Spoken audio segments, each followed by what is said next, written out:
ତ ପିଲାମାନେ ଆଜିର ଏହି ଭିଡ଼ିଓରେ ଆମେ ଆଲୋଚନା କରିବା ମାସିକ ଋତୁସ୍ରାବ ସମୟ ଓ ପରୀକ୍ଷା ପାଇଁ ପ୍ରସ୍ତୁତି ସନ୍ତୁଳନ ରକ୍ଷା କରିବା କିପରି। ପିଲାମାନେ ତୁମ ମନରେ ପ୍ରଶ୍ନ ଆସୁଥିବ ଯେ ମୋର ଆଗକୁ ପରୀକ୍ଷା ଆସୁଛି ଏବଂ ମାସିକ ଋତୁସ୍ରାବ ମଧ୍ୟ ହେବାର ଅଛି, ମୁଁ କ'ଣ କରିବି, କେମିତି ପଢ଼ିବି। ଆଦୌ ବ୍ୟସ୍ତ ହୁଅନି ପିଲାମାନେ, ମାସିକ ଋତୁସ୍ରାବ ଏକ ସମସ୍ୟା ନୁହେଁ, ଏହା ଏକ ସାଧାରଣ ପ୍ରକ୍ରିୟା। It is a natural process. ତେଣୁ ତୁମେମାନେ ଖୁସି ହେବା ଉଚିତ ଯେ ତୁମର ମାସିକ ଋତୁସ୍ରାବ ହେଉଛି।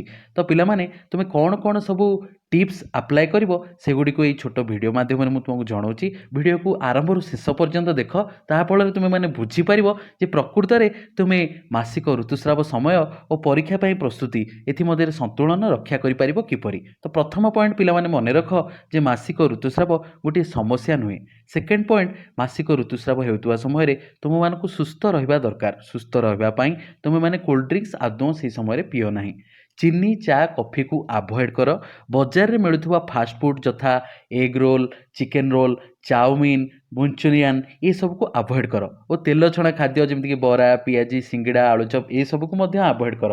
ଓ ଲେଜ୍, କୁରକୁରେ, ଚିପ୍ସ ଯେଉଁ ପ୍ୟାକେଜ୍ଡ ସବୁ ଫୁଡ଼୍ ମିଳୁଛି ତାକୁ ମଧ୍ୟ ପିଲାମାନେ ଆଦୌ ଖାଅ ନାହିଁ, କାରଣ ସେହି ସମୟରେ ତୁମେ ଦେଖିବ ତୁମକୁ ଏଇଗୁଡ଼ିକ ହିଁ ବହୁତ ଖାଇବାକୁ ଇଚ୍ଛା ହେବ, କିନ୍ତୁ ପିଲାମାନେ ଏଇଗୁଡ଼ିକ ଖାଇଲେ ତୁମମାନେ କେବେ ବି ସୁସ୍ଥ ରହିପାରିବ ନାହିଁ। ଏବଂ ବହୁତ ପିଲାମାନେ କମ୍ପ୍ଲେନ୍ କରନ୍ତି ଯେ ମୋର ପେଟ କାଟୁଛି, ଅଣ୍ଟା ପୀଡ଼ା ହେଉଛି, ଆଣ୍ଠୁଗଣ୍ଠି ଜୋରେ ବିନ୍ଧୁଛି, ମୁଁ ଆଉ ବସିପାରୁନି। ତ ସେଇ ସବୁ ସମସ୍ୟାକୁ ଯଦି ଆମେ କମ୍ କରିବାକୁ ଚେଷ୍ଟା କରିବାକୁ ଚାହିଁବା ତାହେଲେ ଆମକୁ ଏଇସବୁ ଖାଦ୍ୟକୁ ଆଭଏଡ଼ କରିବାକୁ ପଡ଼ିବ, କାରଣ ଏଇଗୁଡ଼ା ଖାଇବା ଫଳରେ ଆମର ଗ୍ୟାଷ୍ଟ୍ରାଇଟିସ୍ ହେବ, ଏସିଡ଼ିଟି ହେବ ଏବଂ ତା ଫଳରେ ଆମର ଯେଉଁ ପେନ୍ଟା ଅଧିକ ହେବ ପଛେ କମ୍ ହେବ ନାହିଁ ପିଲାମାନେ। ତେଣୁ ମନେ ରଖ ଏଇସବୁ ଖାଦ୍ୟଗୁଡ଼ିକୁ ଆଭଏଡ଼ କରିବ। ଆବଶ୍ୟକ ଅନୁସାରେ ପିଲାମାନେ ପାଣି ପିଇବ। ତ ଦରକାର ପଡ଼ିଲେ ତୁମମାନେ ଯଦି ନଖ ଉଷୁମ ପାଣି ପିଉଛ ସେଇଟା ତୁମ ପାଇଁ ବହୁତ ଫଳପ୍ରଦ ହେବ।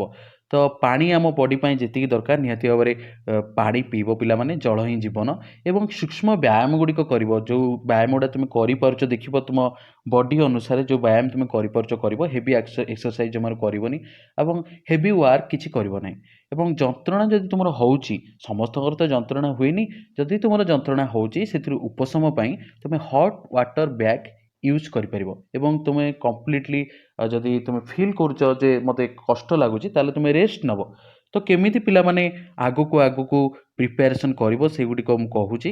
ତ ଦେଖ, ଫାଷ୍ଟ ଆମେ ଯଦି ଡିସ୍କସନ୍ କରିବା, ଆମେ ଯଦି ପରୀକ୍ଷା ପାଇଁ ପ୍ରସ୍ତୁତି ବିଷୟରେ ଆଲୋଚନା କରିବା, କେମିତି ମୁଁ ସେଇ ସମୟରେ ପରୀକ୍ଷା ପାଇଁ ପ୍ରସ୍ତୁତି କରିବି, ଏଇ କଥା ଯେତେବେଳେ ତୁମ ମନରେ ଆସୁଛି ତ ପ୍ରଥମେ ତୁମେ ଯିବ କ'ଣ ନା ତୁମର ଯେଉଁ ମନ୍ଥଲି କ୍ୟାଲେଣ୍ଡର ତୁମେ ମେଣ୍ଟେନ୍ କରୁଛ, ତୁମର ମାସିକ ଋତୁସ୍ରାବର ତୁମେ ଗୋଟେ କ୍ୟାଲେଣ୍ଡର ମେଣ୍ଟେନ୍ କରୁଛ, ତ ତୁମେ ଜାଣିଛ ଯେ ତୁମର ପ୍ରିଭିୟସ୍ ମନ୍ଥରେ କେଉଁ ଡେ କିମ୍ବା କେଉଁ ୱିକ୍ ବା କେଉଁ ଦିନ ବା କେଉଁ ସପ୍ତାହରେ ତୁମର ପିରିୟଡ଼୍ସ ହେଇଥିଲା। ତ ଠିକ୍ ସେଇ ଅନୁସାରେ ତୁମେ ଜାଣିପାରିବ ଯେ ତୁମର ଯେଉଁ ମନ୍ଥ ଆସୁଛି ବା ଯେଉଁ ମାସରେ ତୁମର ପରୀକ୍ଷା ଅଛି ସେଇ ପରୀକ୍ଷା ମାସରେ କେଉଁ ଡେ ବା କେଉଁ ୱିକ୍ରେ ବା କେଉଁ ଦିନ ବା କେଉଁ ସପ୍ତାହରେ ତୁମର ମାସିକ ଋତୁସ୍ରାବ ହେବ।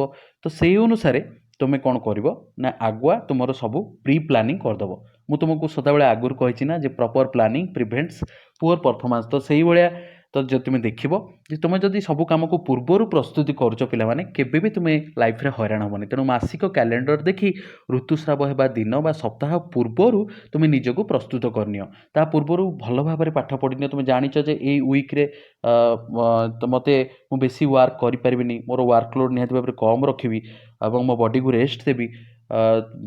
ତ ସେଥିପାଇଁ ତୁମେ କ'ଣ କରିବ, ଆଗରୁ ତୁମେ ତୁମର ପ୍ରିପାରେସନ୍କୁ ଟିକେ ଅଧିକା କରିଥିବ, ତା'ର ପୂର୍ବ ସପ୍ତାହ ଗୁଡ଼ିକରେ ପ୍ରିପାରେସନ୍ ଅଧିକା ଭାବରେ କରିଥିବ ଏବଂ ଯେଉଁଟା ଡିଫିକଲ୍ଟ ଚାପ୍ଟର ସେଗୁଡ଼ିକୁ ଆଗରୁ ସବୁ କଭର୍ କରିଥିବ।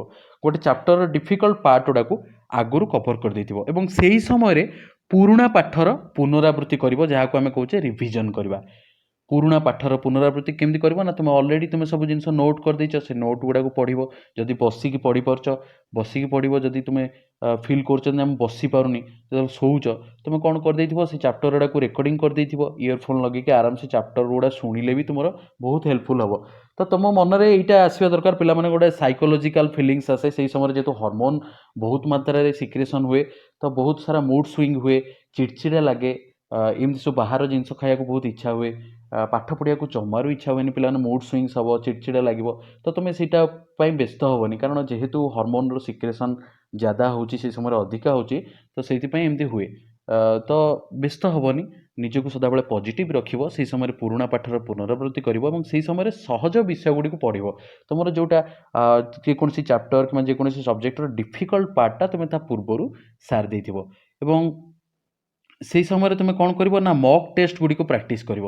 ତୁମେ ଯେଉଁ ତୁମର TPW ଡେସ୍କ ୱାର୍କ କିମ୍ବା ABC ସାମ୍ପଲ୍ ପେପର୍ କିମ୍ବା ଯେକୌଣସି ଉଷା, ନାଳନ୍ଦା, MBD ଯେକୌଣସି ଟେଷ୍ଟ ପେପର୍ରେ ତୁମର ଅଛି ପ୍ରାକ୍ଟିସ୍ ଟେଷ୍ଟ ସିରିଜ୍ ସବୁ ସାମ୍ପଲ୍ ପେପର୍ ଗୁଡ଼ା ଦେଇଛି, ସେଗୁଡ଼ା ସବୁ ଟାଇମ୍ ୱାଇଜ୍ ମୁଁ ଯେମିତି ତୁମକୁ କହିଥିଲି ଯେ ପରୀକ୍ଷା ପାଇଁ ତୁମେ ପ୍ରାକ୍ଟିସ୍ କରିବ ସେଗୁଡ଼ା, ତ ବହୁତ ବେନିଫିଟ୍ ହେବ, ତୁମକୁ ସେଥିରୁ ଲାଭ ମିଳିବ।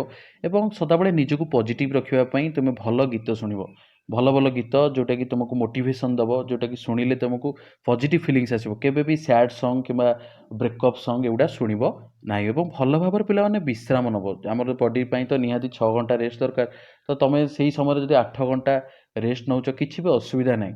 ଭାବିବନି ଯେ ମୁଁ ବହୁତ ସମୟ ଶୋଇପଡ଼ିଲି ଏବଂ ପରୀକ୍ଷା ପାଇଁ ପଢ଼ିଲିନି, ମୋ ରେଜଲ୍ଟ ଖରାପ ହେବ, ଏମିତି କେବେ ଭାବିବନି ପିଲାମାନେ। ସଦାବେଳେ ପଜିଟିଭ୍ ରହିବ ଏବଂ ସକାରାତ୍ମକ ଚିନ୍ତା ଆଉ ସକାରାତ୍ମକ ପରିବେଶକୁ ଆପଣେଇ ନେବ। ସଦାବେଳେ ପଜିଟିଭ୍ ରହିବ, ଭଲ ଚିନ୍ତା କରିବ, ଭଲ କଥା ଭାବିବ, ଭଲ କଥା ଶୁଣିବ, ଭଲ କାମ କରିବ, ତ ପିଲାମାନେ ନିଶ୍ଚୟ ତୁମର ବହୁତ ଭଲ ହେବ। ରହିଲି ପିଲାମାନେ, ପୁଣି ଦେଖା ହେବ ନେକ୍ସଟ ଭିଡ଼ିଓରେ। ସେତିକି ସମୟ ପର୍ଯ୍ୟନ୍ତ ମୋତେ ବିଦାୟ ଦିଅ। ଧନ୍ୟବାଦ।